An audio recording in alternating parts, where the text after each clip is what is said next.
Hello everyone, कैसे हैं आप लोग।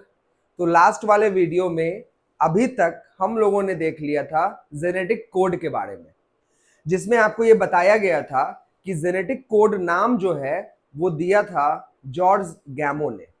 जॉर्ज गैमो साहब एक फिजिसिस्ट थे और उन्होंने परम्यूटेशन एंड कॉम्बिनेशन का इस्तेमाल करते हुए जेनेटिक कोड को डिकोड किया था, डेसिफर किया था। उन्होंने बोला कि चूंकि 4 नाइट्रोजन बेस होते हैं और 4 नाइट्रोजन बेस जो एमआरएनए पे होते हैं वो है AUGC। अब इन्हीं चारों को अरेंज करके हमें उतने कोड्स बनाने हैं जो 20 अमीनो एसिड 20 अमीनो एसिड को कोड कर सके, है ना। तो जिसकी वजह से अगर हम एक एक नाइट्रोजन बेस रखते हैं एक कोड के फॉर्म में तो सिर्फ 4 अमीनो एसिड कोड हो पाएगा। अगर हम दो दो नाइट्रोजन बेस को सजाकर कोड बनाते हैं तो सिर्फ 16 कोडोन बनेंगे, अभी भी 4 अमीनो एसिड कोड नहीं हो पाएगा। तो फिर उन्होंने बोला कि नाइट्रोजन बेस को तीन तीन करके अगर अरेंज किया जाए तो 64 कोडोन्स बनेंगे और 64 कोडोन्स आराम से 20 अमीनो एसिड को कोड कर सकता है। जिस वजह से उन्होंने बताया कि जो कोडोन होगा वो तीन तीन न्यूक्लियोटाइड या नाइट्रोजन बेस के सीक्वेंस का होगा, मतलब ट्रिपलेट इन नेचर होगा। अगर अकेला अकेला नाइट्रोजन बेस 1 कोड होता तो सिंगलेट इन नेचर, अगर दो दो नाइट्रोजन बेस एक कोड होता तो डबलेट इन नेचर, लेकिन यहां बोला गया तीन तीन नाइट्रोजन बेस एक कोड की तरह बिहेव करेगा तो ट्रिपलेट इन नेचर। ये जॉर्ज गैमो ने बताया और उसके आधार पे हमने यहाँ पे आपको 64 टाइप्स का कोडोन ऑलरेडी बना दिया था। ये हम लोग पढ़ चुके थे। इसमें यह भी क्लियरली लिखा हुआ है कि कोडोन में जो 3 न्यूक्लियोटाइड होंगे उसमें पहला पोजीशन इनको देना है, सेकंड पोजीशन इनको देना है और थर्ड पोजीशन इनको देना है। किधर से भी नहीं लिखा जाता है, ये सीक्वेंस है। फर्स्ट पोजीशन हमेशा इधर से आएगा, सेकंड पोजीशन हमेशा इधर से आएगा और थर्ड पोजीशन हमेशा इधर से आएगा। जैसे सीजीए में सी फर्स्ट पोजीशन है, ये फर्स्ट पोजीशन ये वाला सी है। जी जो है सेकंड पोजीशन है, वो जी ये वाला जी है। और ए जो है वो थर्ड पोजीशन है, वो ए ये वाला है। यानी कि फर्स्ट पोजीशन हमेशा इधर से लेना है, सेकंड पोजीशन हमेशा इधर से लेना है और थर्ड पोजीशन हमेशा इधर से लेना है। और इसमें क्लियरली बता दिया गया है कि कौन कौन सा कोडोन किस किस अमीनो एसिड को क्या करता है, कोड करता है। लेकिन बच्चों अब हम बात करने जा रहे हैं कि जॉर्ज गैमो साहब ने तो परम्यूटेशन कॉम्बिनेशन का इस्तेमाल करते हुए कोडोन को आइडियलाइज कर लिया, लेकिन एक बहुत ही इंपॉर्टेंट एक्सपेरिमेंट भी हुआ था और वो एक्सपेरिमेंट इसके फेवर में था और तब जाके ये सिद्ध हो पाया कि ये जो तरीका है वो तरीका क्या है, सही है। और वो एक्सपेरिमेंट किया गया था नीरनबर्ग एंड मैथेई के द्वारा। नीरनबर्ग और मैथेई साहब ने एक एक्सपेरिमेंट किया था। बाद में उसी एक्सपेरिमेंट को HG खुराना, हरगोविंद खुराना साहब ने आगे बढ़ाया था और ये एक्सपेरिमेंट इस बात का प्रूफ बन चुका था कि ये वाला जो तरीका है वो बिल्कुल क्या है, सही तरीका है। तो चलिए अब हम लोग पढ़ते हैं उस एक्सपेरिमेंट के बारे में कि आखिरकार उन लोगों के द्वारा किया गया एक्सपेरिमेंट क्या था। ठीक है, तो यहां पे बात हम लोग करें नीरनबर्ग एंड मैथेई साहब ने। नीरनबर्ग एंड मैथेई साहब ने क्या किया था, आरएनए को सिंथेसाइज किया था, आर्टिफिशियली सिंथेटिक फॉर्म से आरएनए को क्या किया था, सिंथेसाइज किया था। अच्छा, यहां पे उन्होंने डीएनए के टेम्पलेट का इस्तेमाल नहीं किया था, मतलब उन्होंने जो आरएनए बनाया वो कैसा आरएनए बनाया, टेम्पलेट इंडिपेंडेंट आरएनए बनाया। तो अब क्वेश्चन उठता है कि क्या टेम्पलेट डिपेंडेंट आरएनए बन सकता है, क्योंकि आरएनए पॉलीमरेज एंजाइम जो होता है वो तो टेम्पलेट डिपेंडेंट होता है, वो कभी भी टेम्पलेट इंडिपेंडेंट वे में तो काम ही नहीं करेगा। इसका मतलब कोई और एंजाइम है जो टेम्पलेट इंडिपेंडेंट मैनर में भी आरएनए का क्या करवा सकता है, सिंथेसिस करवा सकता है। तो जी हां बच्चों, एक एंजाइम है और उस एंजाइम का नाम है Severo Ochoa enzyme.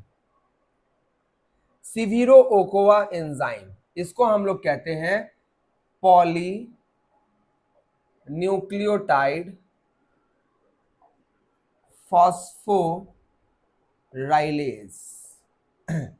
Polynucleotide phosphorylase. और ये वो एंजाइम है जो सिंथेसाइज करता है, synthesize RNA of selected specific nucleotide sequence, nucleotide sequence independent of template. मतलब टेम्पलेट के बिना, डीएनए के बिना सेलेक्टेड स्पेसिफिक न्यूक्लियोटाइड, मतलब कोई भी न्यूक्लियोटाइड नहीं, जो न्यूक्लियोटाइड आपने सेलेक्ट किया है उस न्यूक्लियोटाइड को जोड़ जोड़कर ये आरएनए बना सकता है। और आरएनए कैसे बना सकता है? टेम्पलेट के बिना डिपेंडेंट होते हुए, इंडिपेंडेंट ऑफ टेम्पलेट। क्लियर है? तो इस एंजाइम का इस्तेमाल करके आप आराम से आरएनए बना सकते हैं, लेकिन वही बात है, सिलेक्टेड न्यूक्लियोटाइड का आप आरएनए बना सकते हैं। चलिए अब उस एक्सपेरिमेंट के बारे में बात करते हैं। जो एक्सपेरिमेंट, वो जो जेनेटिक कोड है उसको डेसिफर करने में, डिकोड करने में मदद किया था। एक्सपेरिमेंट परफॉर्म्ड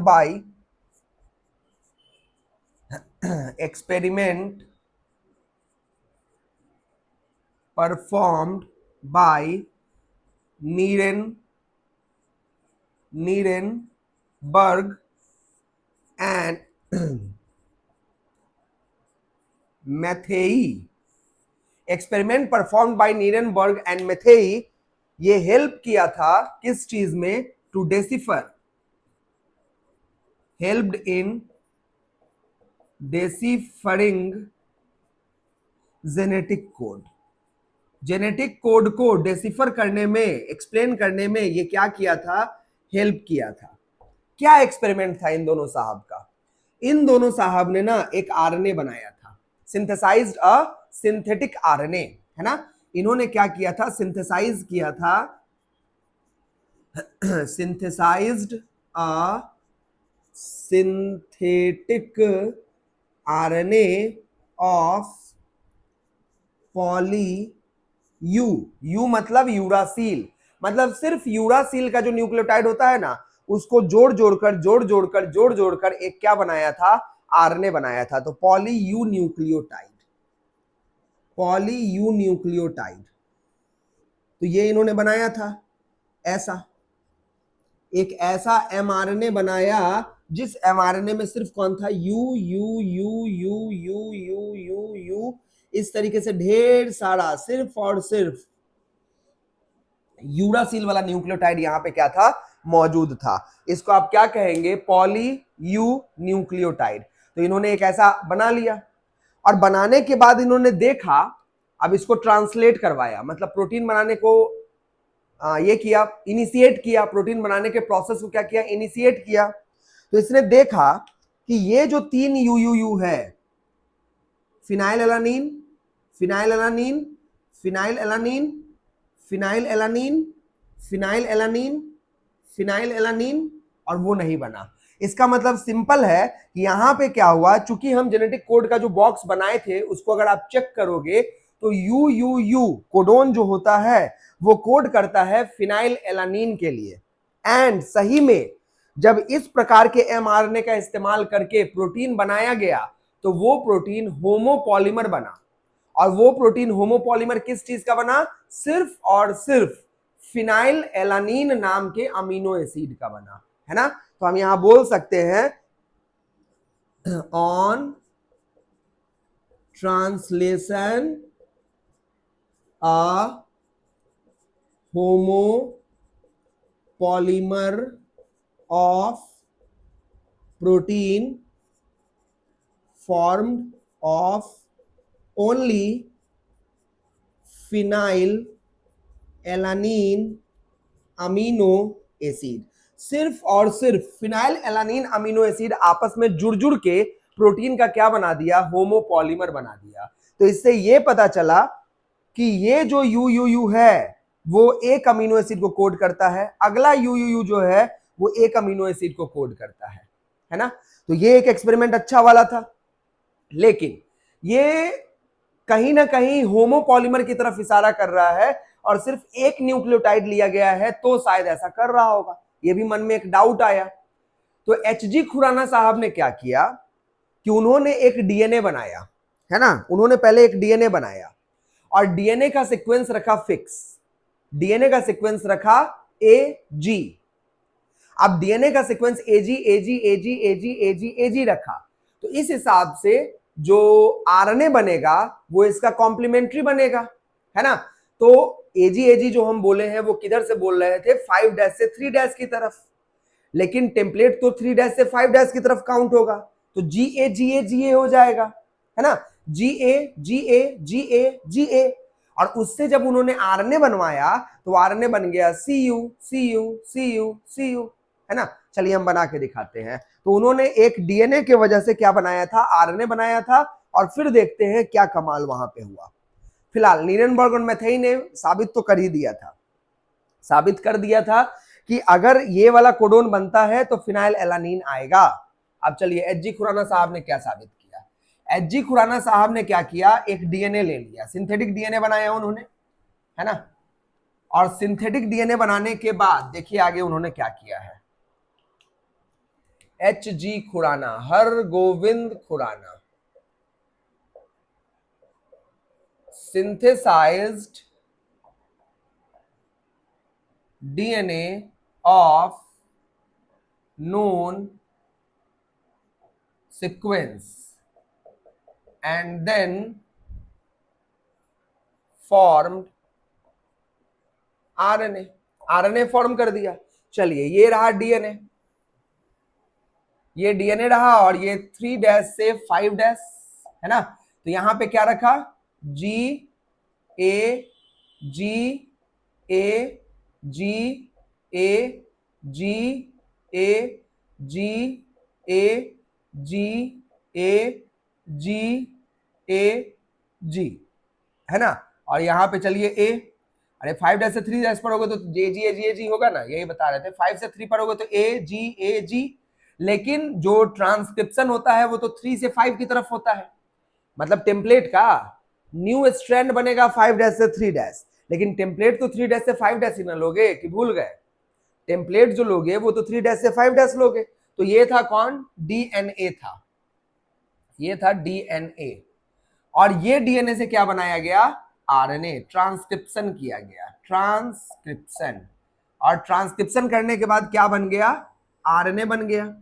ये 5' होगा और ये 3' होगा, तो जी की जगह कौन लगेगा, सी यू, ए की जगह कौन आएगा, यू आएगा, C U C U C U C U C U C U C U C U, ये इस तरीके से बन गया कि नहीं बन गया। तो अब आप देखिए यहां पे उन्होंने एक क्या बना दिया, आरएनए बना दिया, और ये आरएनए जो है उस पे सेम सीक्वेंस नहीं रहा, दो सीक्वेंस है, मतलब दो नाइट्रोजन बेस है, दो अलग अलग नाइट्रोजन बेस है, सी और यू।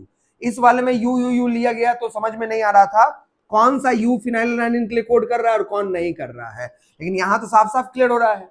और देखिए अब दो कोडोन बने हैं, यहाँ सारे कोडोन एक ही जैसे बन गए थे, 1 2 सब एक ही जैसा कोडोन बना था, लेकिन यहाँ दो तरह का कोडोन बना, एक कोडोन ये बना, एक कोडोन ये बना। ये है पहला codon, first codon, first codon. और फर्स्ट कोडोन जो यहां पे बना है वो कौन है, CUC है। और सेकेंड कोडोन जो यहां पे बना है, सेकेंड कोडोन जो यहां पे बना है वो कौन हो गया, UCU हो गया। अब जो CUC है ये कोड करता है ल्यूसीन के लिए, ल्यूसीन नाम के अमीनो एसिड के लिए, आप चेक कर लेना बॉक्स में। और UCU कोड करता है किसके लिए, सेरीन के लिए कोड करता है। तो बताओ फिर क्या बनेगा, ल्यूसीन, फिर क्या बनेगा, सेरीन, फिर क्या बनेगा, ल्यूसीन, फिर क्या बनेगा, सेरीन। तो एक ऐसा प्रोटीन बनेगा जिसमें leucine serine leucine serine leucine serine इस तरीके से बनेगा।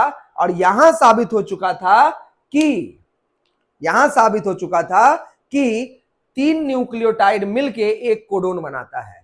अगर ऐसा नहीं होता, अगर सिर्फ 2 बनाता तो CU, देखना अगर तुम सोचोगे नहीं 2 बनाता तो 2 अगर बनाता तो देखो सब कोडोन एक होता, CU CU CU CU CU CU CU CU CU। अब सारा कोडोन अगर सेम होता तो एक ही अमीनो एसिड कोई कोड हो रहा होता, 2 डिफरेंट अमीनो एसिड तो कोड नहीं हो रहे होते। लेकिन जो रिजल्ट आया उस रिजल्ट में तो दो डिफरेंट अमीनो एसिड कोड हो रहा था। अब दो डिफरेंट अमीनो एसिड अगर कोड हो रहा था तो कॉमन सेंस है कि 3 नाइट्रोजन बेस का सीक्वेंस ही 1 कोडोन की तरह बिहेव कर रहा होगा। तो 3 nitrogen base CUC UCU CUC UCU CUC UCU CUC UCU, इस तरीके से 3 जो है वो कोड कर रहा था। और फाइनली यहां पे बन चुका था प्रोटीन, जो बना था इससे जो प्रोटीन बना, प्रोटीन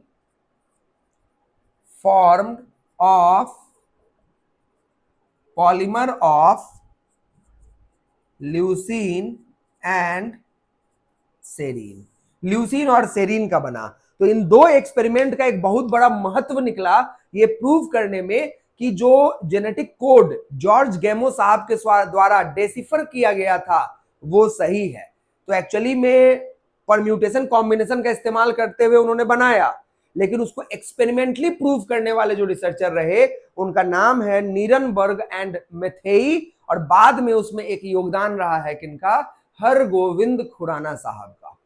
क्लियर हो चुका है या इसमें कोई दिक्कत है? अगर कोई भी दिक्कत अभी भी इसको समझने में रहा हो तो आप जरूर बताइएगा, उसको हम एक्सप्लेन करके आपको अलग से बता देंगे। ठीक है, फिलहाल ये था एक्सपेरिमेंटल प्रूफ। अब हम लोग लास्ट चीज बात करते हैं, characteristic feature of a genetic code. Genetic code का कैरेक्टरिस्टिक फीचर क्या होता है? ठीक है, चलिए कैरेक्टरिस्टिक फीचर दो तीन तो जेनेटिक कोड लिखने के दौरान ही समझ में आ गया था। पहला, जेनेटिक कोड कैसा होगा, ट्रिपलेट इन नेचर होगा, सिंगलेट इन नेचर होगा या डबलेट इन नेचर होगा। तो जाहिर सी बात है एक कोड 3 नाइट्रोजन बेस के सीक्वेंस को कैरी करता है, इसलिए वो कैसा नेचर का होगा, ट्रिपलेट इन नेचर होगा, है ना। तो पहला कैरेक्टरिस्टिक फीचर तो यही होगा, characteristic feature of genetic code. तो जेनेटिक कोड का कैरेक्टरिस्टिक फीचर, चलिए यहां पे एक जेनेटिक कोड नमूने के तौर पे हम बना लेते हैं। यहां पे जेनेटिक कोड हम बना लेते हैं और यहां पे लिख देते हैं UAC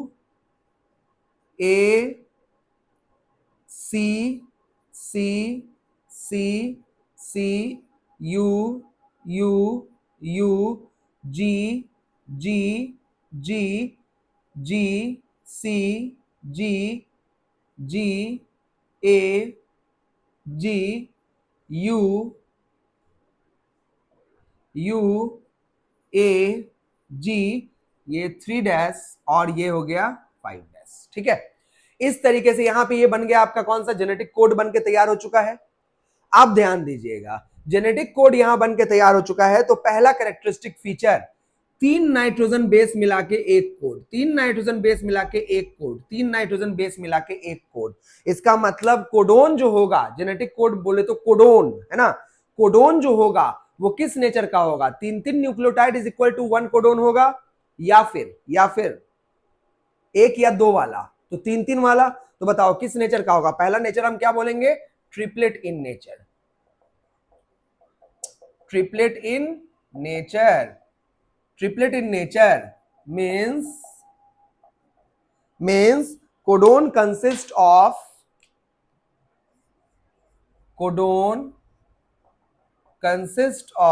3 न्यूक्लियोटाइड्स। कोडोन कंसिस्ट करता है 3 न्यूक्लियोटाइड को। ठीक है, चलो अब दूसरा चीज, कोडोन का कैरेक्टरिस्टिक फीचर क्या होगा। देखो बच्चों, हमने डायरेक्ट को पढ़ा है, यहां UAC डायरेक्ट और उसके जस्ट बाद वाला दूसरा कोडोन, उसके जस्ट बाद वाला तीसरा कोडोन। क्या हमने बीच में कहीं कॉमा कुछ छोड़ा? नहीं। कॉन्टिन्यूअस फैशन में पढ़ा है या अनकॉन्टिन्यूअस फैशन में पढ़ा है, छोड़ छोड़ के पढ़ा है कि लगातार पढ़ा है? तो लगातार पढ़ा है। तो mRNA के ऊपर जेनेटिक कोड जो होता है वो कॉन्टिग्युअस फैशन में पढ़ा जाता है। कॉन्टिग्युअस मतलब लगातार फैशन में पढ़ा जाता है। कॉमा होगा कि नहीं होगा बीच में, गैप होगा कि नहीं होगा बीच में, तो कोई गैप नहीं होता है। एक कोडोन के जस्ट बाद वाला सीक्वेंस दूसरा कोडोन, उसके जस्ट बाद वाला सीक्वेंस तीसरा कोडोन, उसके जस्ट बाद वाला सीक्वेंस चौथा codon. There is no punctuation comma between adjacent codon. तो हम बोल सकते हैं codons are read in contiguous fashion on mRNA means there is no comma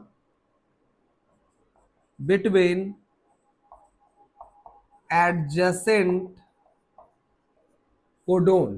punctuation होगा कि नहीं होगा? No punctuation. ठीक है, तो ये वाला चीज होगा यहां पे। अब तीसरा अगर कैरेक्टरिस्टिक फीचर की बात करें तो वो क्या होने वाला है? तीसरा कैरेक्टरिस्टिक फीचर ये है कोडोन का कि एक कोडोन हमेशा एक ही अमीनो एसिड को कोड करेगा। जैसे यू यू यू सिर्फ और सिर्फ किसको कोड करेगा? फिनाइल एलानिन को कोड करेगा। यू यू सी भी किसको कोड करेगा? फिनाइल एलानिन को कोड करेगा। मतलब one codon codes only for one amino acid. इसको कहते हैं नॉन एम्बिग्यूअस। एम्बिग्यूअस वर्ड का मतलब होता है जिसमें फिक्स्ड ना हो कि वो क्या करने वाला है, वो एम्बिग्यूअस होता है। वो ये काम भी कर सकता है और वो ये काम भी कर सकता है, तो इसको हम लोग कहते हैं एम्बिग्यूअस। लेकिन कोडोन में ऐसा नहीं है। कोडोन हमेशा एक अमीनो एसिड को कोड करता है। तो बताओ कोडोन का नेचर कैसा होगा? Non ambiguous. Codons are non ambiguous means one codon codes for only one amino acid। अब क्वेश्चन आता है कि क्या सारा का सारा कोडोन नॉन एम्बिग्यूअस होता है? क्या सारा का सारा कोडोन नॉन एम्बिग्यूअस होता है? तो नहीं बच्चों, मोस्टली कोडोन नॉन एम्बिग्यूअस होता है लेकिन सारा नहीं होता है। तो कौन नहीं होता है? जीयूजी। जीयूजी वैसे तो कोड करता है वैलिन के लिए, आप सीक्वेंस पढ़ना उसमें आपको दिख जाएगा। तो जीयूजी कोड करता है वैलिन के लिए, लेकिन अगर जो जीयूजी पहला पोजीशन का कोडोन होगा, फर्स्ट कोडोन बन जाएगा, तो वो कोड करने लगेगा मिथ्योनिन के लिए, है ना। तो हम यहां बोल सकते हैं GUG codon is ambiguous in nature, usually codes for valine, but if at position of first codon then codes for methionine. इसलिए वो किसके लिए कोड करता है? मेथियोनिन के लिए कोड करता है। तो यहां पे हम बोल सकते हैं जो जीयूजी है वो एक्चुअली में एम्बिग्यूअस इन नेचर है। मतलब ऐसे तो वो वैलिन के लिए कोड करता है, लेकिन अगर फर्स्ट पोजीशन पे आ गया तो किसके लिए कोड करेगा? मिथ्योनिन के लिए कोड करेगा। तो चलो एक एक्सेप्शन निकल के आ गया। अब चौथा कैरेक्टरिस्टिक फीचर क्या है? चौथा कैरेक्टरिस्टिक फीचर ये है कि जो कोडोन्स होते हैं वो तो चलो एक कोड मतलब एक अमीनो एसिड को ही कोड करता है, लेकिन क्या एक अमीनो एसिड एक ही कोडोन से कोड होता है? नहीं। जैसे सबूत के लिए फिनाइल एलानिन, जो फिनाइल एलानिन होता है उसको कोड करने के लिए दो कोडोन होते हैं। आप बॉक्स में चेक करना, जो हमने लास्ट क्लास में बनवाया था, इनफैक्ट एनसीईआरटी में भी दे रखा है। अगर आप ल्यूसीन के लिए चेक करो तो 6 कोडोन आपको दिखेंगे। अगर आप आइसोल्यूसिन के लिए चेक करोगे तो 3 कोडोन आपको दिखेंगे। अगर आप वैलिन के लिए चेक करोगे तो आपको 4 कोडोन दिखेंगे। अगर आप हिस्टिडीन के लिए चेक करोगे तो 2 कोडोन दिखेंगे। अगर आप सेरीन के लिए चेक करोगे तो 6 कोडोन दिखेंगे। अगर आप आर्जिनिन के लिए चेक करोगे तो भी 6 कोडोन आपको दिखेंगे। ग्लाइसिन के लिए चेक करोगे तो 4 कोडोन दिखेंगे। एस्पार्टिक एसिड, ग्लूटामिक एसिड दोनों के लिए 2-2 कोडोन दिखेंगे। ग्लूटामिन, एस्पार्जिन दोनों के लिए 2-2 कोडोन दिखेंगे, है ना। प्रोलीन के लिए 4 दिखेंगे, थ्रियोनिन के लिए 4 दिखेंगे, टायरोसिन के लिए 2 दिखेंगे, सिस्टीन के लिए 2 दिखेंगे। इसका मतलब साफ साफ समझ में आ रहा है कि बहुत सारे ऐसे अमीनो एसिड हैं जो मोर देन 1 कोडोन से कोड होते हैं, लेकिन ऑल नहीं है बच्चों। अगर आप उसी बॉक्स में गौर करके देखोगे, ध्यान से देखोगे, तो ट्रिप्टोफान सिर्फ एक अमीनो एसिड से कोड होता है। ट्रिप्टोफान जो है वो सिर्फ और सिर्फ एक कोडोन से कोड होता है। एक अमीनो एसिड से कैसे कोड होगा? एक कोडोन से कोड होता है। और मिथियोनिन भी एक ही कोडोन से कोड होता है, AUG से कोड होता है। वो ये बात अलग है कि GUG कभी कभी फर्स्ट पोजीशन पे आ जाता है तो मिथ्योनिन कोड हो जाता है, वो बात अलग है। लेकिन AUG नाम का कोडोन फिक्स्ड है, इसमें तो कंडीशन ना है, लेकिन AUG फिक्स्ड है, कहीं भी रहेगा वो सिर्फ किसको कोड करेगा? मिथ्योनिन को कोड करेगा। और ट्रिप्टोफान तो एकदम फिक्स्ड है, वो सिर्फ किसको कोड करता है? तो वो कोड होता है सिर्फ एक कोडोन से। क्लियर हो चुका है? तो कुल मिला के आप बोल सकते हैं अमीनो एसिड, हर अमीनो एसिड सिर्फ एक कोडोन से कोड नहीं होता है। There are more than one codon for one amino acid. इसलिए कोडोन का नेचर कैसा हो गया? Degeneracy in nature, degenerative nature का होता है। मतलब ये फिक्स्ड नहीं होता है, ये डीजेनरेटिव होता है। तो हम बोल सकते हैं चौथा, amino acids are coded by more than one codon, that is codon is degenerative in nature। ये डिजेनरेटिव इन नेचर होता है, यानी कि एक कोडोन से एक अमीनो एसिड कोड होता है, ये नॉन एम्बिग्यूअस है। लेकिन एक अमीनो एसिड मोर देन वन कोडोन से कोड होता है, ये डिजेनरेटिव नेचर है ना। जैसे फिनाइल एलानीन कोड होता है, phenyl alanine coded by 2 codon. बाकी तो वर्बली हमने बता दिया, आप बॉक्स में चेक कर लेना। ट्रिप्टोफान सिर्फ एक कोडोन से कोड होगा, मेथियोनिन सिर्फ एक कोडोन से कोड होगा। तो ये इसका एक्सेप्शन हो गया। तो हम बोल सकते हैं tryptophan and methionine are coded by one codon. तो ट्रिप्टोफान और मेथियोनिन जो होता है वो कोड होता है किसके द्वारा? एक ही कोडोन से कोड होता है। मतलब एक ही कोडोन का मतलब ये गलत मत समझ लेना कि एक ही कोडोन से दो अमीनो एसिड कोड होता है। अरे ट्रिप्टोफान का अपना कोडोन अलग है और मेथियोनिन का अपना कोडोन क्या है? अलग है। क्लियर हो चुका है? तो ये रहा इसके बारे में। अब अगर हम यहां पे बात करें तो अगला कौन सा आता है? तो अगला इसका नेचर कैसा होता है? तो अगर ट्रिपलेट इन नेचर होगा तो टोटल कितने कोडोन बनेंगे? 64। लेकिन आपको जान के ये आश्चर्य होगा कि 64 कोडोन में 3 ऐसे होते हैं जिसके लिए कोई भी अमीनो एसिड कोड नहीं होता है। मतलब 3 ऐसे यहां पे कोडो जेनेटिक कोड हैं, 3 ऐसे जेनेटिक कोड हैं जो किसी भी अमीनो एसिड को कोड नहीं करता है।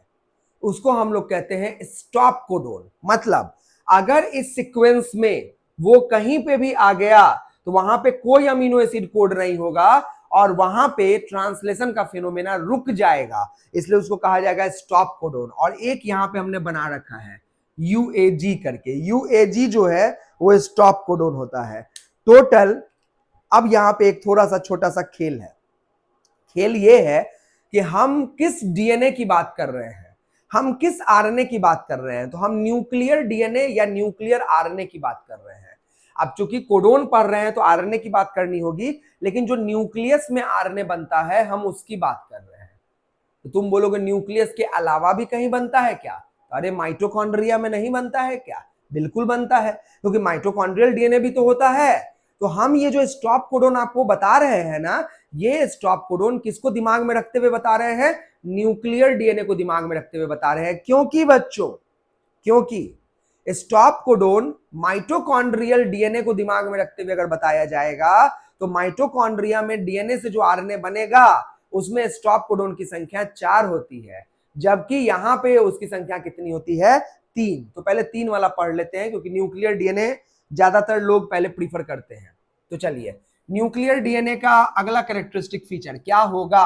तो अगला कैरेक्टरिस्टिक फीचर होगा, 5वां कैरेक्टरिस्टिक फीचर होगा out of 64 genetic code 3 are stop codon.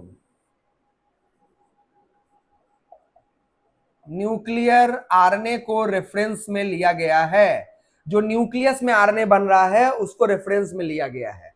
कौन कौन है 3 स्टॉप कोडोन? स्टॉप कोडोन पहला वाला है UAA, स्टॉप कोडोन UAA। अगला स्टॉप कोडोन है UAG, अगला स्टॉप कोडोन है UAG और अगला स्टॉप कोडोन है UGA। ये 3 स्टॉप कोडोन है। इसको ऑकर के नाम से जाना जाता है, इसको एम्बर के नाम से जाना जाता है और इसको ओपल के नाम से जाना जाता है। ऑकर, एम्बर, ओपल, ये तीनों जो हैं वो कौन से कोडोन है? स्टॉप। तो अभी तक हम लोग देखे कि 64 कोडोन में 3 जो होता है वो स्टॉप कोडोन होता है। बीच में थोड़ा सा डिस्टरबेंस हुआ वो लाइट के चले जाने की वजह से, है ना। तो वापस से वहीं से स्टार्ट कर रहे हैं जहां अभी तक हमने देख लिया था। तो अभी तक हम लोग देख रहे थे कि 64 कोडोन में से 3 कोडोन जो होते हैं वो स्टॉप कोडोन होते हैं। और ये 3 स्टॉप कोडोन कौन कौन होते हैं? UAA होता है, UAG होता है और UGA होता है ना। इसका अपना अपना नाम है। लेकिन ये जो रेफरेंस लिया गया है ना बच्चों, वो न्यूक्लियर आरएनए के सेंस में रेफरेंस लिया गया है। लेकिन अब हम लोग ना माइटोकॉन्ड्रियल आरएनए की बात करेंगे, क्योंकि अगर आपको याद हो तो आपको पढ़ाया गया होगा कि माइटोकॉन्ड्रिया में भी उसका अपना डीएनए होता है और वो भी ट्रांसक्रिप्शन करके आरएनए बनाता होगा और वो ट्रांसलेशन करके जो आरएनए बनता होगा फिर उसका भी ना प्रोटीन बनता होगा।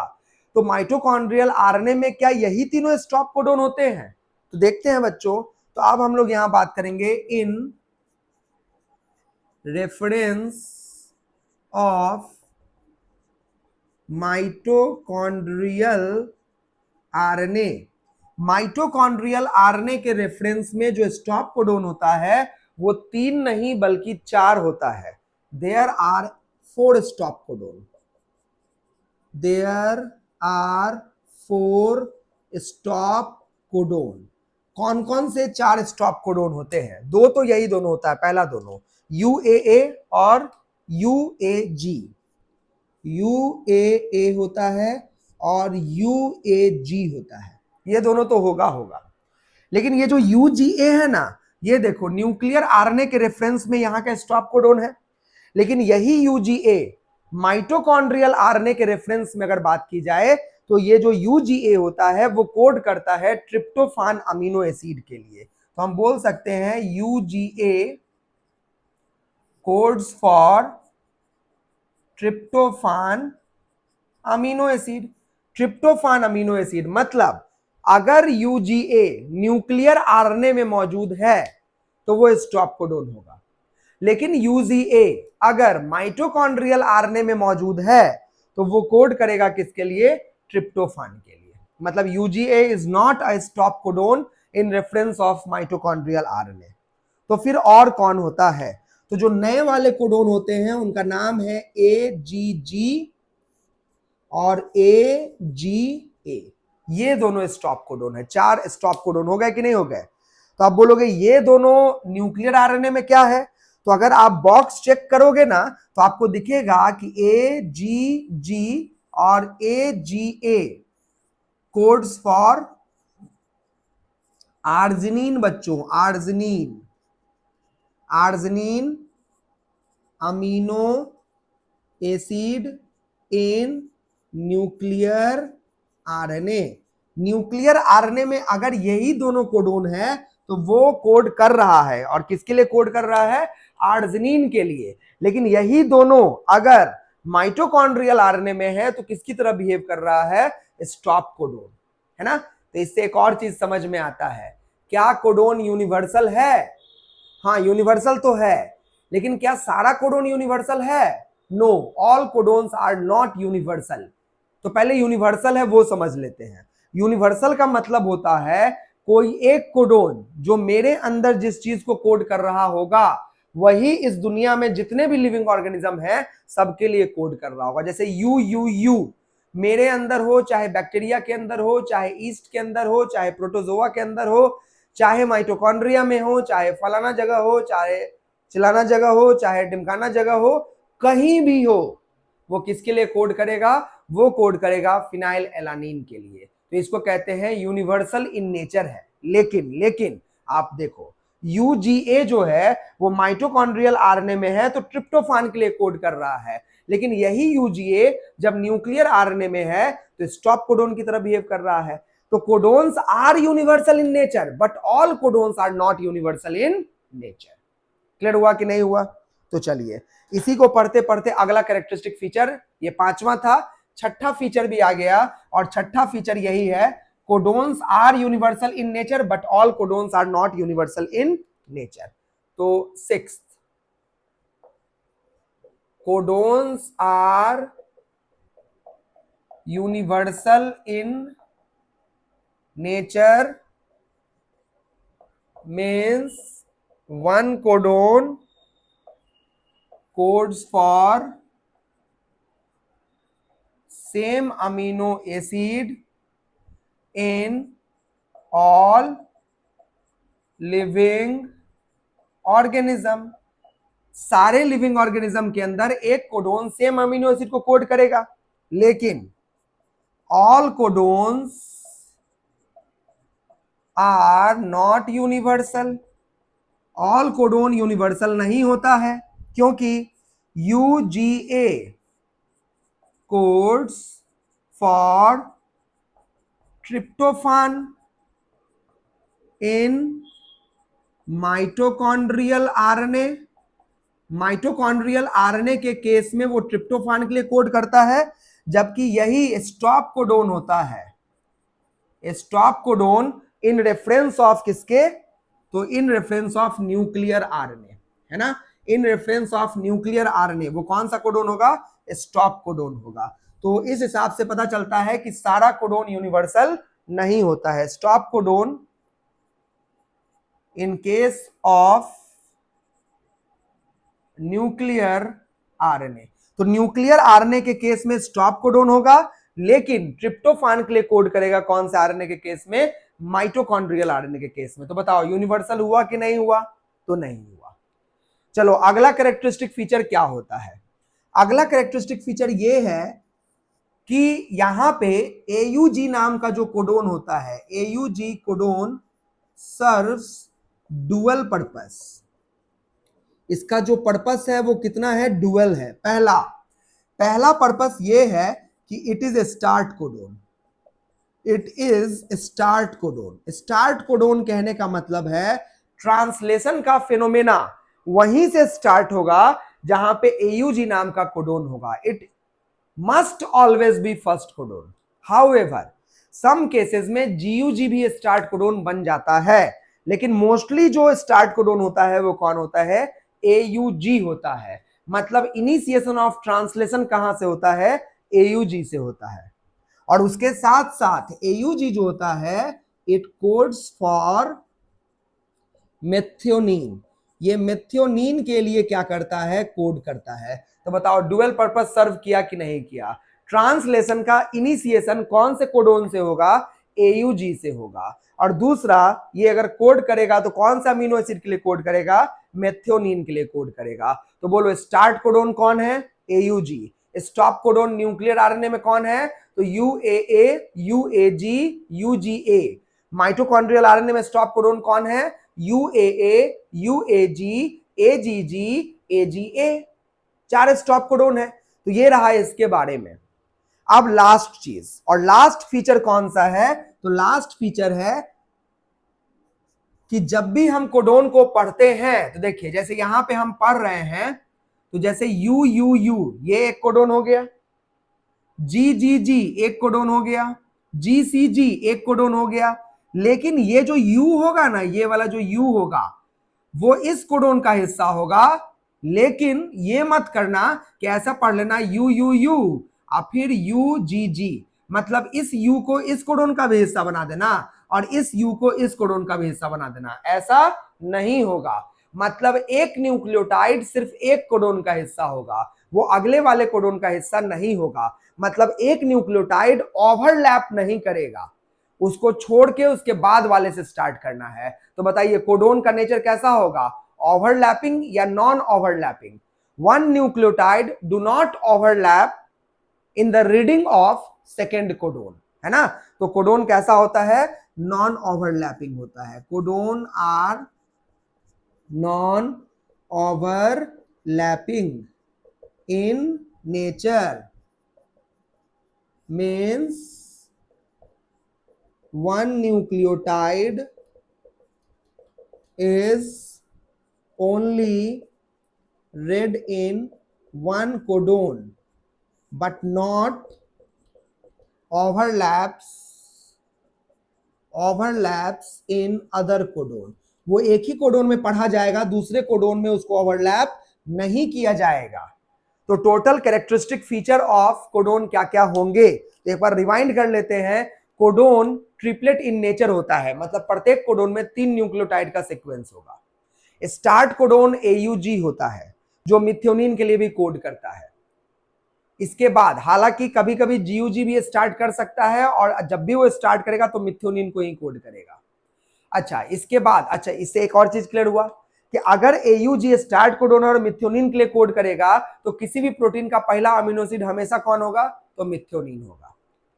तीसरा feature non ambiguous in nature होता है, मतलब one codon codes only for one amino acid. ऐसा नहीं होगा कि एक कोडोन मोर देन वन अमीनो एसिड के लिए कोड कर रहा होगा, लेकिन इसका एक्सेप्शन है GUG। GUG ऐसे तो वैलिन के लिए कोड करता है, लेकिन अगर GUG फर्स्ट कोडोन के रूप में मौजूद है तो वो वहां पे मिथ्योनिन के लिए कोड करने लगेगा। तो एम्बिग्यूअस है एक। अच्छा, नॉन एम्बिग्यूअस को ही स्पेसिफिक कहते हैं, खास अमीनो एसिड को कोड करेगा। अच्छा, एक और फीचर बताया गया, एक अमीनो एसिड एक ही कोडोन से कोड नहीं होता है। One amino acid is coded by more than one codon. जैसे टायरोसिन नाम का अमीनो एसिड 2 कोडोन से कोड होता है, ग्लाइसिन नाम का अमीनो एसिड 4 कोडोन से कोड होता है। अगर सेरीन नाम के अमीनो एसिड की बात करें तो 6 कोडोन से कोड होता है। तो इस तरीके से बहुत सारे ऐसे कोडोन हैं। लेकिन ट्रिप्टोफान का नाम का अमीनो एसिड सिर्फ 1 कोडोन से कोड होता है, और मेथियोनिन नाम का अमीनो एसिड सिर्फ AUG से कोड होता है। वो तो एक कंडीशन है ना कि GUG फर्स्ट पे आएगा तो मिथ्योनिन को कोड करेगा, नहीं तो अगर वो कंडीशन ना देखा जाए तो मिथ्योनिन का भी सिर्फ 1 कोडोन है, और वो कौन है, AUG है। इसका मतलब सिंपल है, डीजेनरेटिव इन नेचर होता है, मतलब amino acid are coded by more than one codon.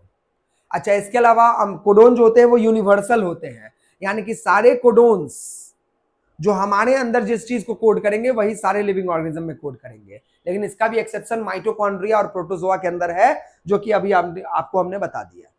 अच्छा, इसके अलावा जब भी आप कोडोन को पढ़ेंगे तो कॉमालेस मैनर में पढ़ेंगे, कॉन्टिन्यूअस मैनर में पढ़ेंगे, इसको कॉन्टिजियस मैनर भी कह सकते हैं। पंक्चुएशन नहीं होता है, बीच में गैप नहीं छोड़ा जाता है। अच्छा, इसके अलावा ओवरलैप नहीं करवाना है, एक न्यूक्लियोटाइड एक ही कोडोन का हिस्सा होगा, वो न्यूक्लियोटाइड दूसरे कोडोन में भी पढ़ा नहीं जाएगा, ओवरलैप नहीं होता है। अच्छा, उसके अलावा अगर हम बात करें तो 64 कोडोन में से 3 जो है न्यूक्लियर आरएनए के केस में क्या होते हैं, स्टॉप कोडोन होते हैं, UAA, UAG, UGA। तो these where the several characteristic feature of a genetic code. यहां पे जेनेटिक कोड संपूर्ण तरीके से खत्म हुआ। हमने पढ़ा कि जेनेटिक कोड जो होता है वो इंटर रिलेशनशिप होता है DNA या RNA और प्रोटीन जो बनने वाला है उसके बीच का। जेनेटिक कोड बताता है कि प्रोटीन पे अमीनो एसिड का सीक्वेंस क्या होगा और प्रोटीन में अमीनो एसिड का नंबर क्या होगा।